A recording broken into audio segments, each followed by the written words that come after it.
Baik, bismillahirrahmanirrahim. Assalamualaikum warahmatullahi wabarakatuh. Alhamdulillah, wassalatu wassalamu ala rasulillah wa ala alihi wa ashabihi wa man wala. La hawla wa la quwwata illa billah. Bapak-bapak dan ibu-ibu, adik-adik, jamaah semua yang dirahmati Allah Subhanahu wa taala. Kembali kita panjatkan puji dan syukur kepada Allah karena rahmatnya, karena nikmatnya kita bisa melaksanakan salat subuh pagi hari ini. Kita berdoa mudah-mudahan Allah Subhanahu wa taala berkenan menerima ibadah yang sudah kita lakukan. Dan kita juga berdoa mudah-mudahan Allah Subhanahu wa taala terus menambah semangat kita sehingga kita bisa terus beribadah kepadanya sampai kematian menjemput kita, insyaallah. Kita juga bersyukur kepada Allah Subhanahu wa taala yang mana Allah masih memberikan kita kesempatan untuk hadir di tahun yang baru ini, tahun 1448 Hijriah. Mudah-mudahan tahun ini menjadi tahun yang lebih baik buat kita semua, insyaallah. Jamaah sekalian dirahmati Allah,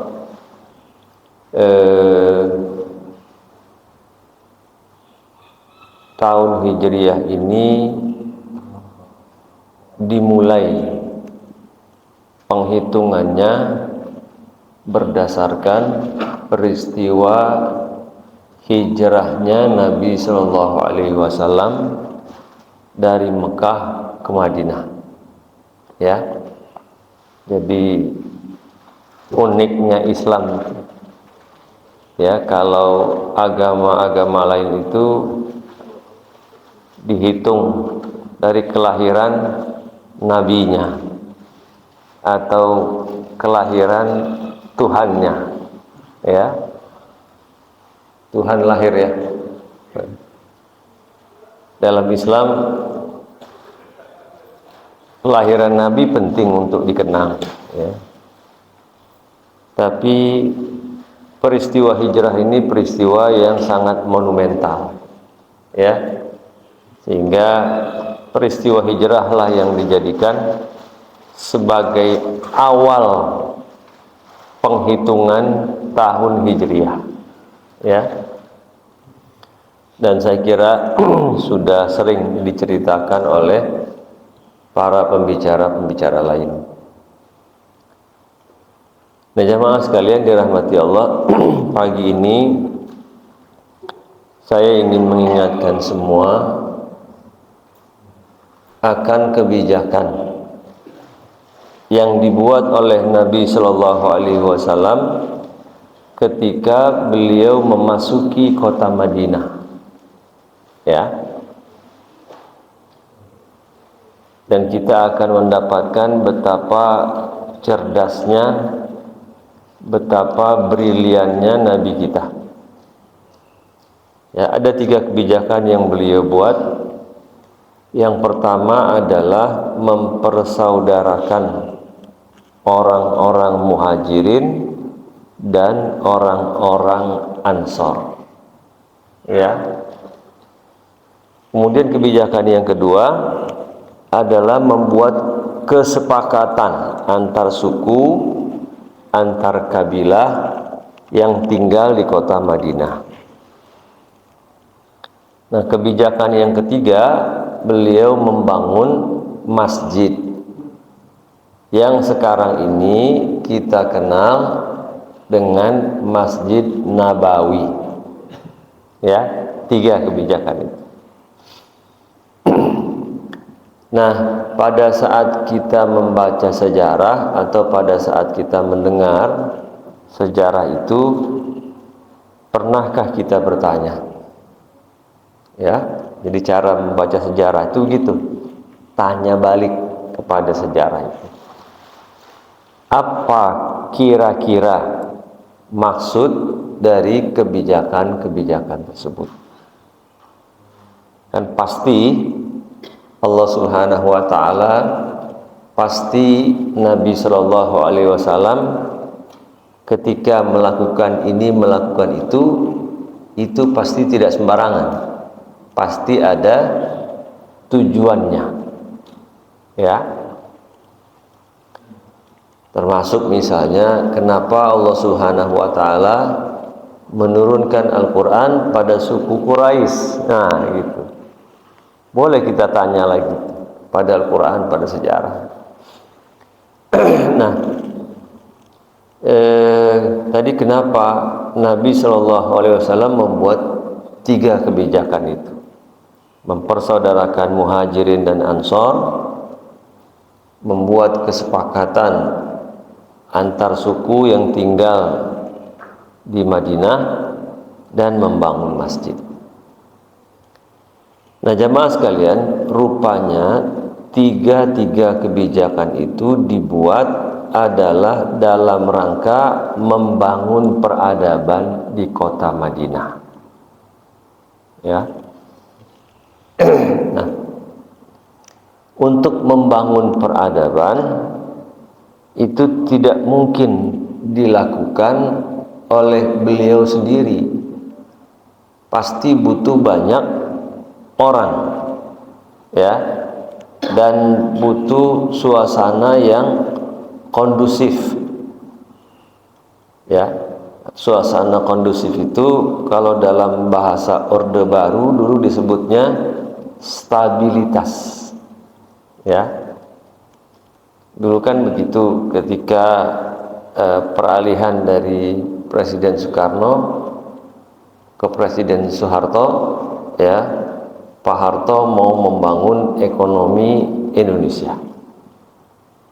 Ya, beliau membutuhkan yang namanya stabilitas agar pembangunan ini bisa dilakukan.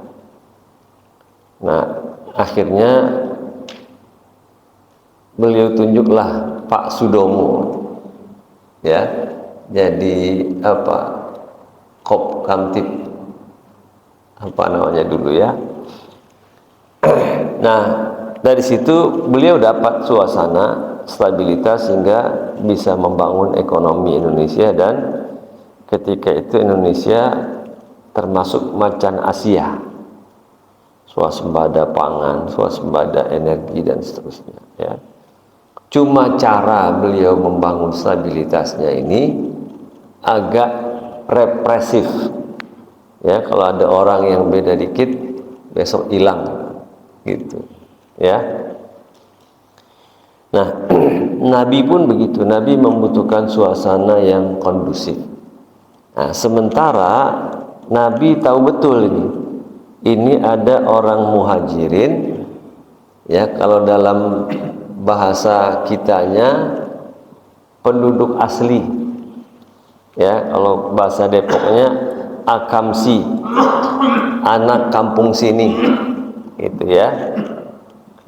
Ada juga orang pendatang, Muhajirin dan Ansor, pendatangnya Ansor.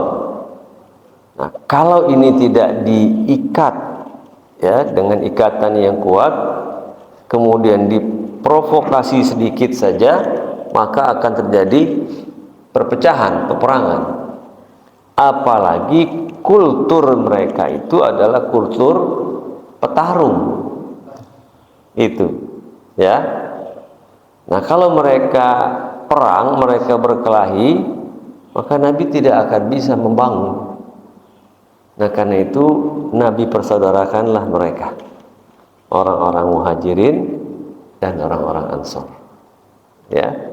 Nah, dengan begitu Nabi memiliki modal sosial di internal kaum muslimin. Tapi itu semua belum cukup, ya. Nabi juga membutuhkan suasana kondusif dalam skala yang lebih besar lagi, yaitu skala kota, ya. Dan Nabi melihat bahwa antara Mekah dengan Madinah ini ada sedikit yang berbeda. Kalau di Mekah itu penduduknya cenderung homogen. Tapi kalau di Madinah dia lebih heterogen. Ya, Madinah itu kira-kira mirip-mirip kota Depok ini. Ya, di mana di kota Depok ini kan multi etnik. Ada orang Jawa, ada orang Sunda, ada orang Batak, ada orang Minang dan seterusnya. Ya. Nah, satu sisi banyak etnik ini bisa menjadi keunggulan budaya, gitu ya. Tapi juga kalau tidak bisa dikelola dengan baik, dia akan menjadi bencana juga, ya. Karena itu para pendiri bangsa kita mengikat kita semua dengan jargon Bhinneka Tunggal Ika, ya. Berbeda-beda itu takdir, ya. Tapi kita semua adalah satu bangsa Indonesia, ya. Kalau kata orang Sulawesi Utara, torang semua basodara, ya. Gitu. Nah, jadi tadi kebijakan pertama, kebijakan kedua itu mirip, ya, dalam rangka membangun suasana kondusif, dalam rangka membangun peradaban kota Madinah. Nah, pertanyaan yang ketiga, kemudian Nabi membangun masjid. Apa hubungannya dengan pembangunan peradaban? Ya. Kenapa Nabi tidak bangun sekolah? Gitu tak? Bukankah sekolah itu penting dalam kehidupan kita? Buktinya kita patok di dalam APBN, di dalam APBD, anggaran untuk pendidikan tidak boleh kurang dari 20%. Ya. Karena ini persoalan penting. Gitu. Kalau ada APBN, kalau ada APBD yang anggaran pendidikannya tidak mencapai 20%, maka dia melanggar undang-undang. Dia tidak boleh dilaksanakan, harus diulang. Ya, dibahas ulang, karena dia melanggar hukum, melanggar undang-undang. Jadi pendidikan itu sangat penting. Tapi kenapa kok Nabi nggak bangun pesantren, Nabi nggak bangun SD, Nabi tidak bangun universitas misalnya? Atau kenapa Nabi tidak bangun posyandu? Ya, Pak Ero ya. Kenapa Nabi tidak bangun puskesmas atau RSUD supaya warganya sehat-sehat? Ya. Atau kenapa Nabi tidak membangun pasar misalnya? Bukankah ekonomi itu juga penting? Nah, kenapa Nabi membangun masjid? Nah, gitu. Ya. Nah, jemaah sekalian, ini yang saya katakan bahwa betapa briliannya Nabi Shallallahu Alaihi Wasallam. Beliau bisa memetakan masalah, ya, melihat, menganalisis, memetakan masalah, kemudian beliau membuat formulasi solusinya. Itu, ya. Nah, jadi kenapa beliau membangun masjid? Rupanya beliau tahu persis bahwa membangun peradaban itu tidak bisa dimulai dari pembangunan fisik, tidak bisa juga dari pembangunan akal, tapi dia harus dimulai dari pembangunan jiwa. Salah satu tempat membangun jiwa itu namanya masjid, gitu, ya. Dan kita semua bangsa Indonesia setuju dengan itu. Karena itu kita cantumkan dia di dalam lagu kebangsaan kita itu, Indonesia Raya. Bangunlah jiwanya, bangunlah badannya. Bangun jiwanya dulu, baru bangun fisiknya. Nah, tapi dalam implementasinya ini tidak kita jalankan filosofinya sudah benar dulu para pendiri bangsa kita itu. Ya, saya berhusnuzon sepertinya pengarang lagu Indonesia Raya itu W.G. Rudolf Supratman ya. Dia membaca sejarah Nabi itu. Bangun jiwanya dulu baru bangun badannya. Nah, hanya dalam implementasinya ini tidak kita laksanakan gitu. Yang kita bangun fisik kita dan akal kita. Ya kan? Ya, pendidikan kita dan bangunan-bangunan, jalankah, jembatan, gedung dan sebagainya. Nah, akibat dari itu ya yang kita hasilkan adalah orang-orang yang pinter, sehat tapi jahat. Itu, ya. Harusnya yang kita hasilkan itu orang yang pinter, seger, benar. Nah, gitu. Jadi sekarang kita hasilkan ini orang yang pinter, seger, tapi jahat.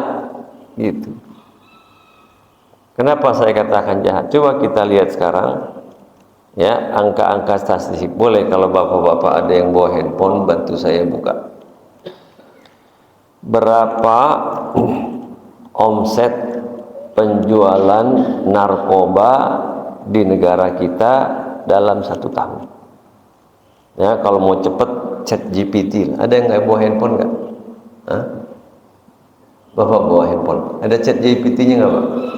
Nah, coba bapak buka berapa omset penjualan narkoba di negara kita setahun.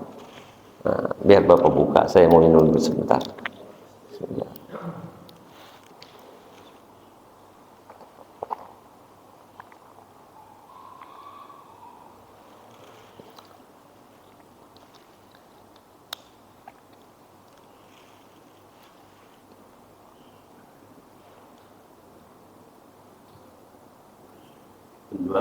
Ya, omset penjualan narkoba di Indonesia setahun 500 triliun. Kalau kita lihat berapa triliun?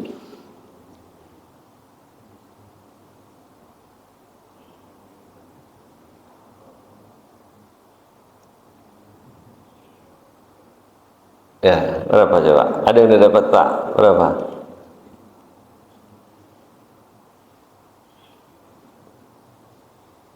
Itu perkiraan Badan Narkotika Nasional itu sekitar 500 triliun. 524 triliun. 524 triliun. Setara 43,7 triliun per bulan. 43,7 triliun per bulan. Ya, atau sekitar 1,44 triliun per hari. Coba. Ya. 1,44 triliun per hari. 524 triliun per tahun. Belanja untuk merusak diri kita. Ya. Ini tadi akibat kita membangun fisik dan akal doang. Jadi yang dihasilkan orang pinter, sehat tapi jahat, rapuh. Ya, coba kalau duit yang ada 524 triliun, 1 triliun aja kita beliin cendol itu, ya, ditumpahin Bakti Jaya bisa tenggelam ini kan, ya. 524 triliun. Nah, ini kan sudah gila namanya. Ya. Bagus tadi di depan gerbang sana saya lihat RW tanpa narkoba. Ya, RW bebas narkoba ya, Pak. Ya. Kalau ada pengguna narkoba sini kita seret aja, bawa ke polisi, suruh atau diusir ya, jangan di sini. Tapi kan susah juga kan. Diam-diam kita nggak tahu dia pengguna narkoba. Bahkan penjual narkoba. Ya. Dulu tetangga RW 9, Pak RW-nya yang jadi bandar narkoba. Coba. Hah? Saya nggak sebut RW berapa, tapi dekat dari sini. Kalau Pak Suhono tahu itu. Dia bikin turnamen voli gitu kan, turnamen olahraga. Rupanya dia ingin mencari downline untuk menyalurkan narkoba. Pak RW-nya. Ketika pembagian piala 17 Agustus langsung dibawa, dijemput coba. Ya. Nah, itu 500 triliun, Pak. Bapak buka lagi sekarang. Berapa omset judi online di negara kita setahun? Jadi anak-anak kita tuh pada main handphone gitu, dikira sih lagi cuma lihat YouTube biasa atau cuma main game biasa. Ternyata dia lagi pada main judi tuh, judi slot, judi online tuh. Sehari 10.000, 20.000, tapi kan jutaan yang melakukannya. Ya, walhasil setahun ini omsetnya berapa? Berapa, Pak? Ya, tahun 2025 masyarakat kita membelanjakan uangnya untuk judi online itu 286 triliun. 2024-nya 350-an, lebih besar.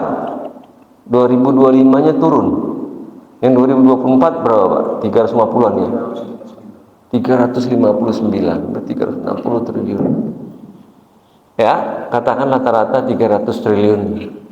Dari dua belanja itu saja, belanja narkoba 524 triliun. Belanja judi 300 triliun, sudah 824 triliun. Jadi sebenarnya kita kaya. Terus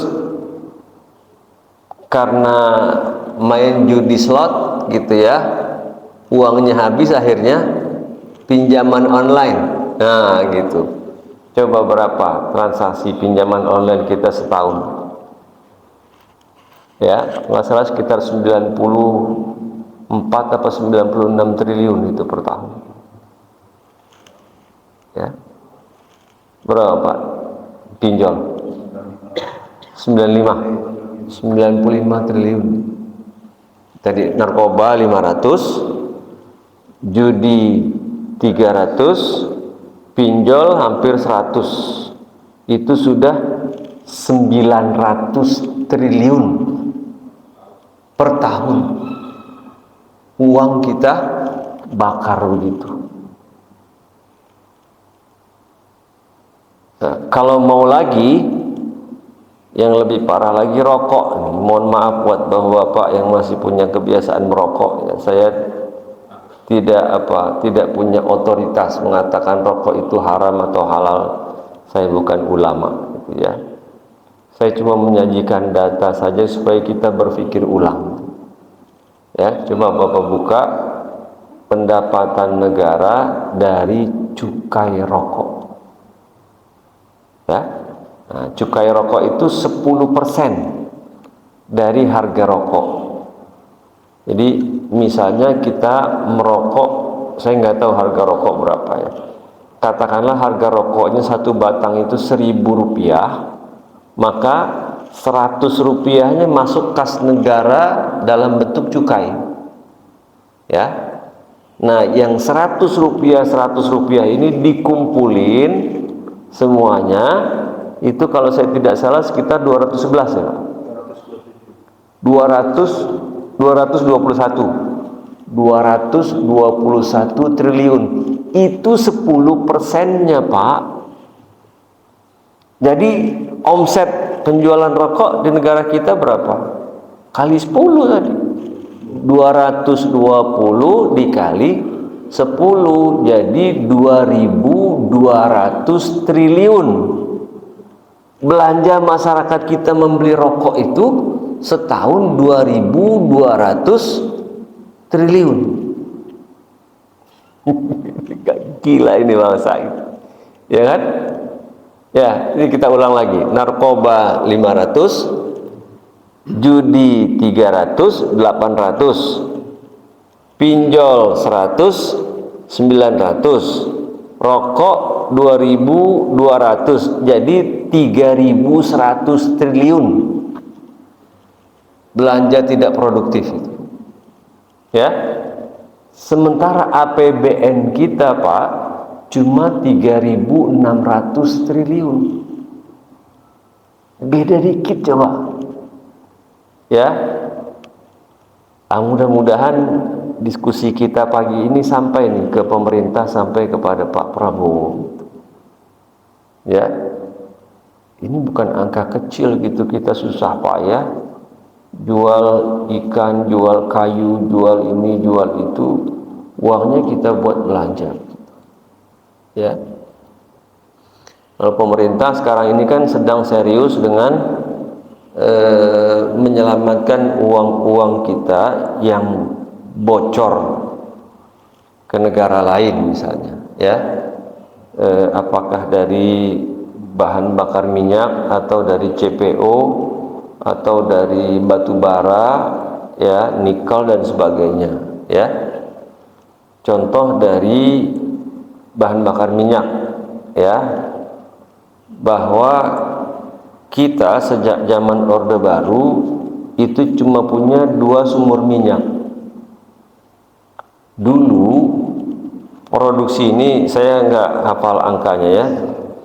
Kira-kira dulu produksi minyak kita dari 2 sumur minyak itu kira-kira 1.500 barel. Ya, apa juta atau ribu barel gitu, ya. Kita biar gampangnya pakai yang kecil aja.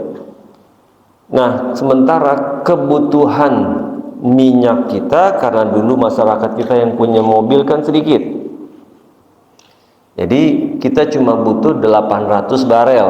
Nah, ada kelebihan produksi sekitar 700 barel. Karena itu kita bergabung ke dalam negara pengekspor minyak, OPEC dulu kan, ya. Nah, terus lama-kelamaan sumur minyak kita ini kan makin menua kan, ya, makin turun produksinya, turun. Sementara masyarakat kita yang pada punya mobil kan makin banyak. Dulu di Perumnas mana ada orang punya mobil? Orang punya mobil itu udah kaya banget dulu di Perumnas kan. Nah, sekarang semua rumah punya mobil, ya. Dulu awal-awal Perumnas mana ada orang punya mobil, ya, yang mungkin tinggal di Perumnas sejak awal dulu kan, sedikit sekali. Akibatnya kan kebutuhan bahan bakar kita makin meningkat, produksi makin menurun.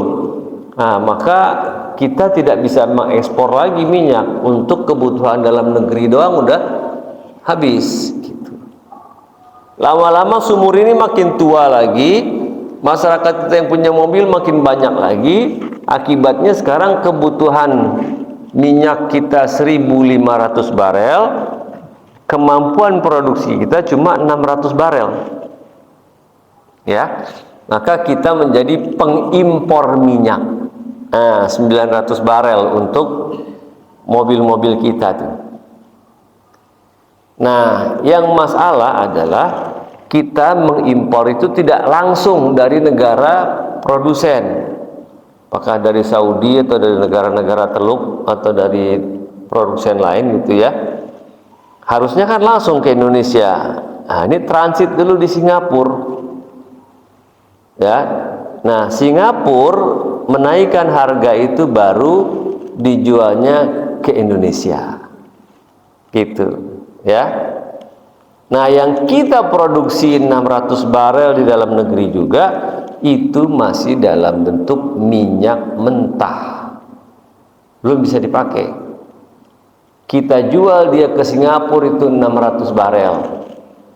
Terus kita beli lagi dari Singapura setelah jadi Pertalite, Pertamax gitu, ya. Nah, sekarang ini pemerintah lagi fokus bagaimana beli minyak itu langsung dari produsen ke Indonesia, ke Jakarta. Nggak mampir lagi ke Singapura.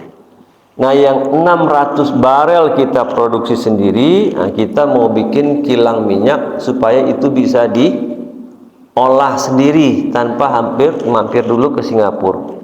Nah, dari biaya yang langsung dari produsen dan biaya pengolahan yang 600 barel itu akan ada penghematan sekitar 110 triliun.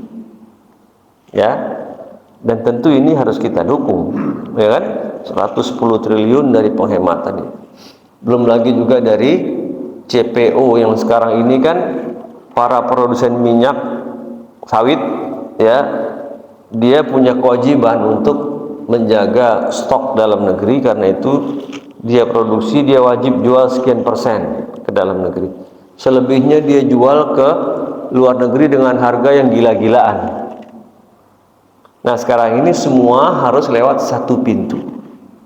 Nah, diharapkan dari situ nanti akan ada pendapatan lagi negara yang juga akan membantu APBN kita. Tapi baru berapa triliun? Baru ya 200-300 triliun. Tapi tetap kita harus dukung. Cuma ini tadi yang 3.200-3.100 triliun ini belanja masyarakat juga harus difikirkan. Ya, bagaimana bisa narkoba kita nol, kan gitu ya, belanja judi kita bisa nol, pinjol kita juga nol, gitu kan ya. Nah, ini tadi akibat dari kita membangun fisik dan akal, tidak membangun jiwa, ya. Belum lagi kalau kita bicara angka korupsi. Ya, kalau di Google atau ChatGPT belum ada itu angkanya. Cuma saya dulu pernah ketemu anggota DPR almarhum Suripto yang sudah meninggal. Dia cerita ke saya itu angka korupsi kita di sektor belanja, ya, itu di kisaran 30%. Jadi kalau tadi APBN kita itu 3.600 triliun, ketok palu tuh 3.600 triliun, yang sampai ke masyarakat itu cuma 70%. Ya, berarti berapa? 1.200 triliun nguap, bocor. 1.200 triliun. Ya. Nah, yang lebih besar lagi korupsi di sektor pendapatan. Pajak, cukai, jual ikan, jual kayu, jual apa, nah itu yang harusnya masuk ke negara itu tidak masuk, ya, itu diperkirakan sekitar 40%, ya. Jadi kalau kita bisa selamatkan yang 40% itu, APBN kita sudah tembus di 4.000 triliun, ya. Tambah lagi yang di sektor belanjanya bisa kita selamatkan, itu betapa sejahteranya kita. Tambah lagi tadi belanja tidak produktif kita bisa kurangi, ya. Nah, jadi sekali lagi Nabi kita ini luar biasa. Beliau tahu betul dalam membangun peradaban itu harus dimulai dari pembangunan jiwa, bukan pembangunan fisik. Nah, tempat membangun jiwa itu namanya masjid. Ya, gitu. Nah, jamaah sekalian, dengan begitu maka kita tahu bahwa masjid ini sebenarnya adalah tempat yang luar biasa, tempat yang sangat strategis, gitu. Ya, makasih. Cuma ini tidak kita, karena masjid di kita ini banyak gitu ya, sehingga membuat sensitivitas kita terhadap strategisnya tempat ini menjadi berkurang gitu. Nah, kan kita setiap RW di sini ada masjid gitu ya, sehingga jadi hal biasa, bukan hal yang luar biasa. Nah, karena itu saya ingin mengingatkan pagi hari ini bahwa masjid ini adalah tempat yang luar biasa dalam membangun peradaban. Ya. kalau masjid ini difungsikan sebagaimana seharusnya, ya. Nah, selama ini masjid-masjid kita baru difungsikan satu saja, yaitu sebagai tempat ibadah, ya. Nah, padahal fungsi masjid itu banyak. Satu, dia sebagai tempat ibadah. Yang kedua, sebagai tempat pencerahan, ya. Ini seperti yang kita lakukan sekarang ini. Ini fungsi kedua, daur ta'limi. Jadi daur ta'abudi, tempat ibadah, tempat pencerahan. Ya. Nah, enggak mesti Al-Quran, hadis, tafsir, sejarah Nabi. Bisa nanti satu saat misalnya ada warga RW 09 Bakti Jaya yang dokter misalnya. Nah, suruh dia bicara di sini, ya, tentang kesehatan, bagaimana berdamai dengan hipertensi, gitu kan? Kita yang udah umur 50-an kan biasa tuh sakit-sakit degeneratif tuh mulai berdatangan, ada hipertensi, gula, kolesterol, jantung, apalagi itu ya, asam urat. Nah, bagaimana kita bisa berdampingan dengan itu? Kan nggak bisa kita hindari kan, karena memang organ tubuh kita sudah mulai menua, gitu ya, mulai itu hipertensi, ya, mulai lagi ada yang gula, ada yang kolesterol, ya, katarak, apalah segala macam. Nah, tapi bagaimana kita tetap bisa berdamai dengan penyakit-penyakit itu, ya? Nah, boleh undang dokter sini, atau bicara ekonomi misalnya, atau bicara pendidikan anak, gitu, ya. Jadi fungsi kedua ini sebagai tempat pencerahan, di samping tadi sebagai tempat ibadah, tempat pencerahan. Dan itu dulu Nabi lakukan, ya. Nah, yang ketiga, masjid ini juga sebagai basis sosial, ya. Bagaimana keberadaan masjid harus bisa menyelesaikan masalah-masalah sosial di sekitarnya, ya. Jadi masjid itu harus jadi part of solution. Nah, selama ini masjid-masjid kita jadi part of problem. Masjid ini jadi beban sosial, ya. Harusnya masjid menjadi solusi masalah sosial, ya. Yang ada di masyarakat kita ini dikit-dikit masjid minta sumbangan, ya. Mau ada acara A bikin sumbangan, acara B minta sumbangan, bangun ini minta sumbangan, bangun itu minta sumbangan. Akhirnya kalau disebut nama masjid itu yang terbayang sumbangan, gitu. Nah, bagaimana ke depan ini harus kita balik, ya. Masjid memberi, nah, gitu. Jadi kalau disebut masjid, terbayang, ya, ada ketua DKM datang ke rumah kita, mau dikasih apa kita ini, kan gitu, ya. Bukan bawa proposal dulu, gitu, ya. Bisa nggak? Bisa, ya. Orang lain bisa, kenapa kita tidak bisa, ya? Nah, tinggal bagaimana caranya, ya. Kalau perlu studi banding ke tempat-tempat yang sudah bisa membalik itu. Tadinya masjid meminta, sekarang masjid memberi, gitu, ya. Ada beberapa masjid yang sudah sukses, gitu, ya. Kemarin saya ke masjid Raya Bintaro, ya, Masjid Raya Bintaro. Nah, kalau Masjid Raya Bintaro itu yang terkenal adalah bank infaknya. Ya, dulu saya pernah ke sana, itu dia memulai. Jadi kalau ada warga yang berinfak, itu kan kita infak, kumpulin, distribusi, selesai. Ya, infak, distribusi, selesai. Kan mereka evaluasi. Terus apa hasilnya? Ya, kita zakat setiap tahun kita kumpulin, terus kita bagikan. Tahun depan jumlahnya nggak berubah-ubah, ya kan? Mustahiknya dia lagi, gitu kan?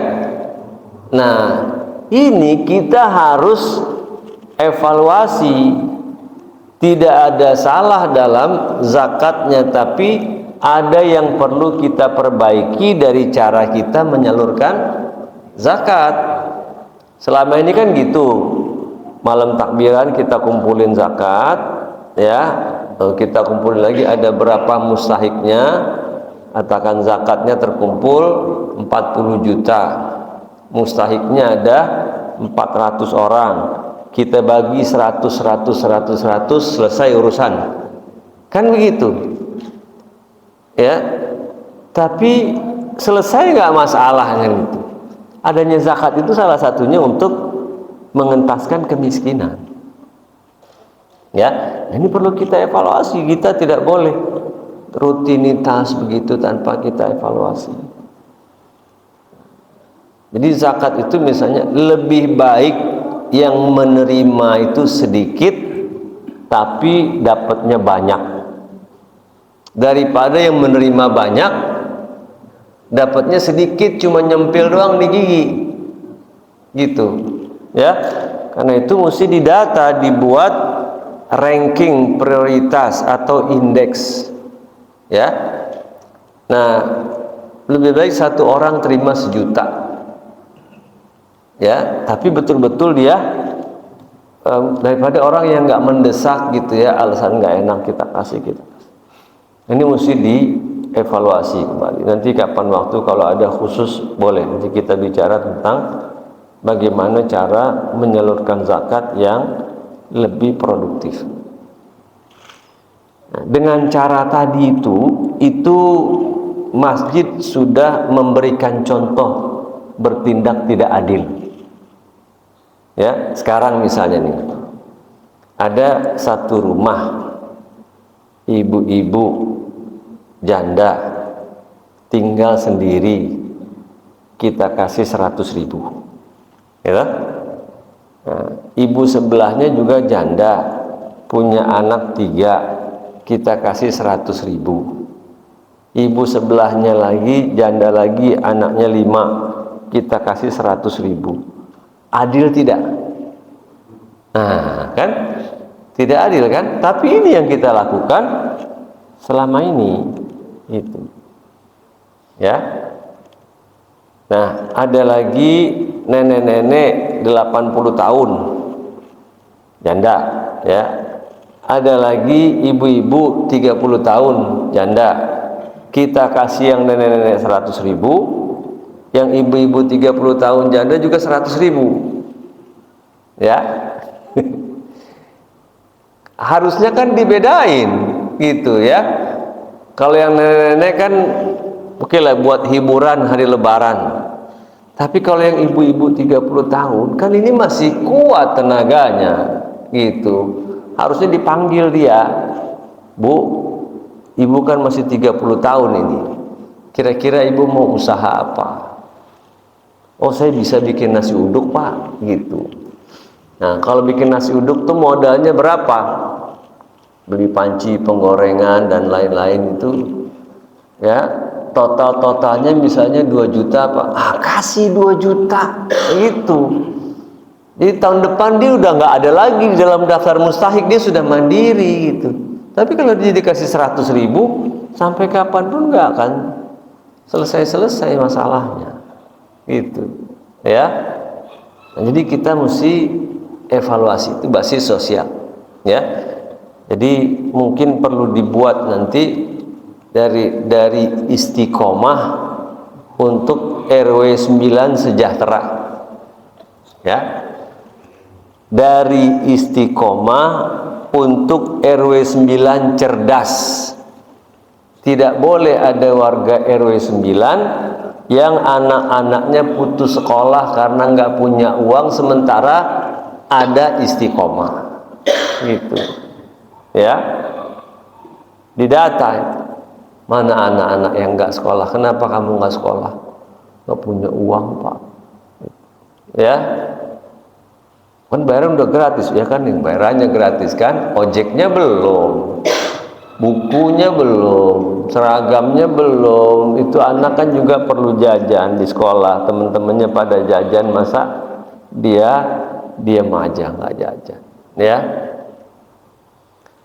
Jadi atau kalau perlu ya, kalau nanti istiqomah nih kasnya banyak ya, anak-anak yang kuliah nggak punya duit kita bantuin kuliah. Oh begitu keren ya kan ya. Nah, dari istiqomah untuk RW 9 sejahtera, dari istiqomah untuk RW 9 cerdas, dari istiqomah untuk RW 9 sehat. Nah, apa yang mesti dilakukan sehat?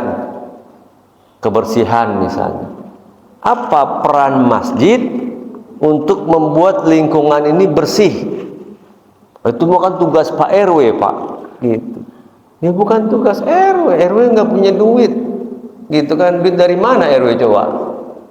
Ya. Itu ada Pak dari pemerintah 300 juta udah ada alamatnya masing-masing itu. Ya bukan duitnya RW. RW mah dari iuran warga ya.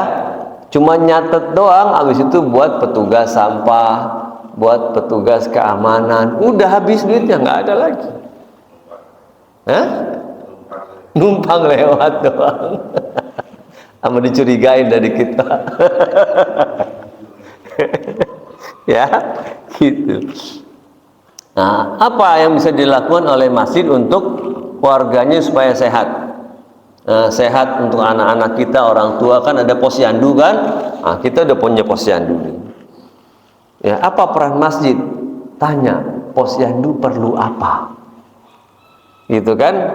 Saya dulu di RW 11 itu saya ngajar pagi-pagi sini. Sebelah masjidnya itu sama dengan di sini ada posyandu. Nah, sekali waktu saya berkunjung ke posyandu, tuh di posyandu ada toples, isinya uang 2000-an tuh udah lecek-lecek. Saya tanya sama ibu posyandu, Bu, itu uang buat apa? Atau uang dari mana? Itu Pak, anak-anak yang nimbang kan pada dapat bubur, gitu, kacang hijau. Nah, itu mereka pada nyumbang 2000. Ya, saya bilang Masya Allah, cuma bubur doang pakai dimintain duit gitu kan. Nah, besok paginya saya ngajar di masjid sebelah posyandu itu. Saya bilang sama Pak DKM, itu yang ditimbang itu kan anak-anak kita. Itu jangan cuman sekedar dapat bubur, mereka harus bayar 2000.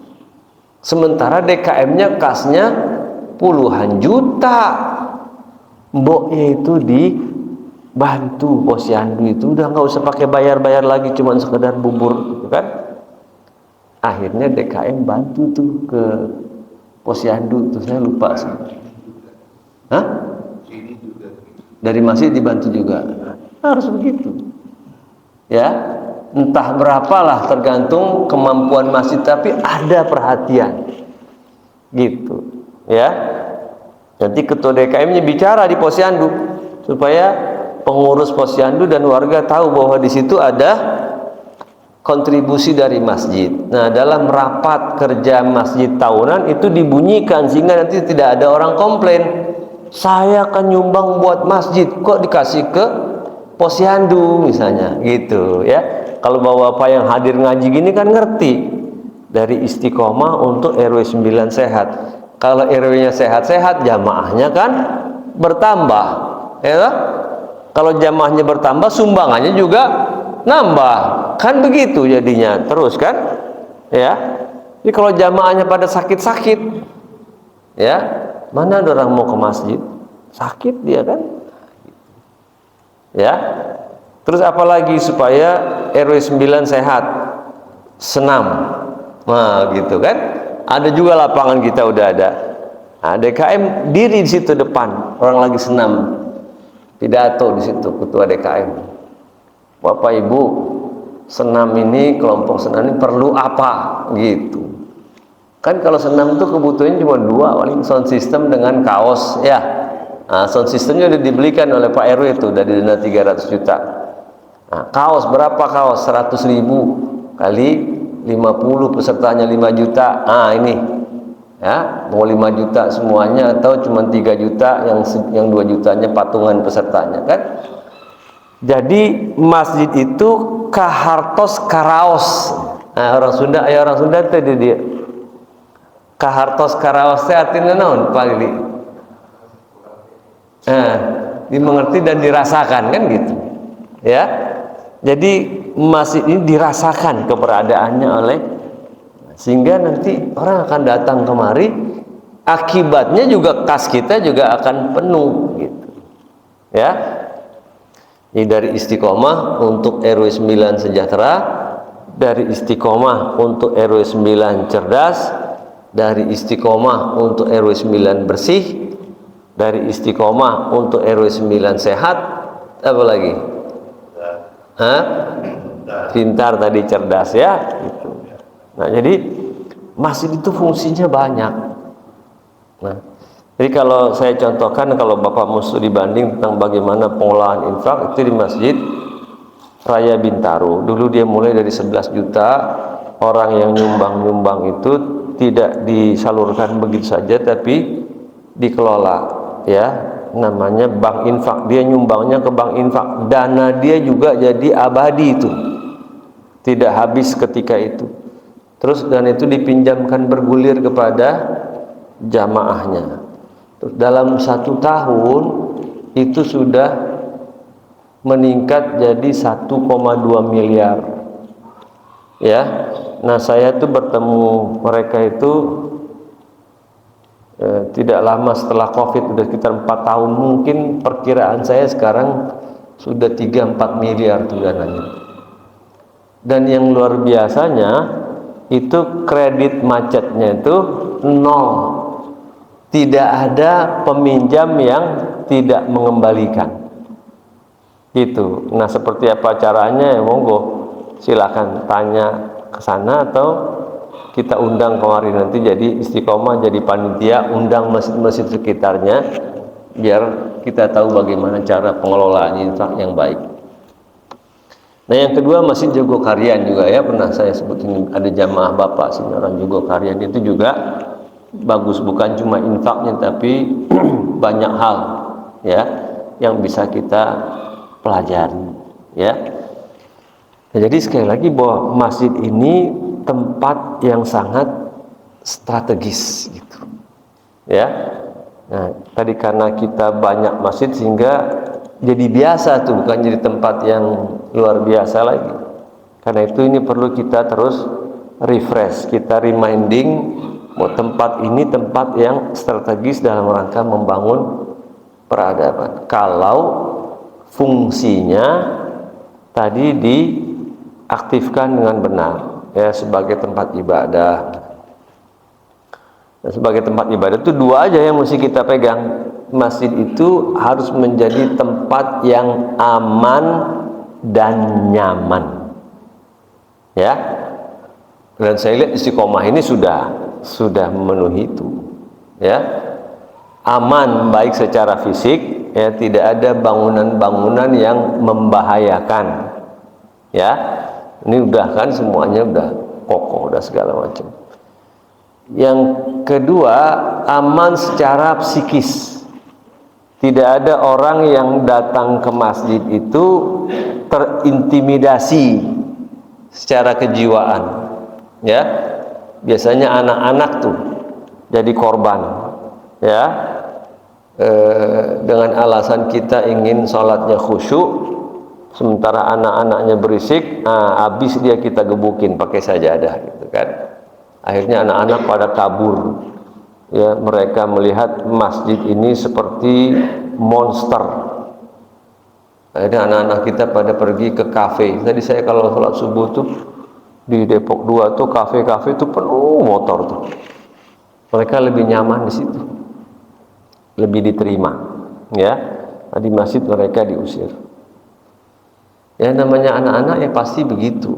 Nah tinggal bagaimana kita, ayo kita bicarakan, bagaimana mengelola anak-anak ini, bukan bagaimana mengusir anak-anak ini. Kalau ada anak-anak yang ribut ya panggil ayahnya, gitu kan. Biasanya anak-anak yang ribut itu karena ayahnya enggak sholat, gitu. Ya di tempat saya begitu, kalau maghrib banyak anak yatim tuh Pak. Bapaknya nonton TV di rumah, anaknya pada ke masjid, ya dibilang anak yatim nggak terima dia, gitu. Ya, nah, ya.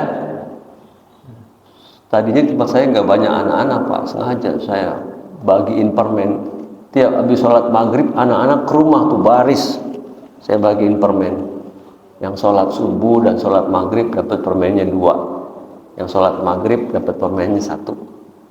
Ya, kalau bercanda tidak dapat permen. Lumayan mereka tuh agak tertib dikit. Ya. Atau jangan misalnya ada orang yang selama ini nggak pernah ke masjid, terus tiba-tiba datang ke masjid, kita bilang tumben lo ke masjid. Ya, gitu. Ya, boleh.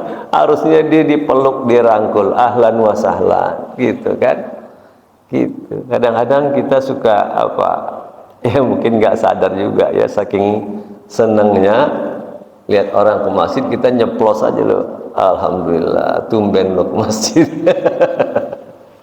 Kan jadi nggak nyaman dia, langsung balik lagi nggak ke masjid lagi. Nah, jadi itu ya sedikit refleksi dari 3 kebijakan Nabi Shallallahu Alaihi Wasallam. Ya, kalau 2-nya kita bisa dengan mudah ya untuk membangun stabilitas. Yang ketiga, membangun masjid ini dalam rangka pembangunan jiwa. Ya, jadi sebetulnya saya menyampaikan ini sedang melakukan pendalaman tentang lagu Indonesia Raya itu kan. Bangunlah jiwanya, bangunlah badannya. Yang sama dengan hijrahnya Nabi itu lagi.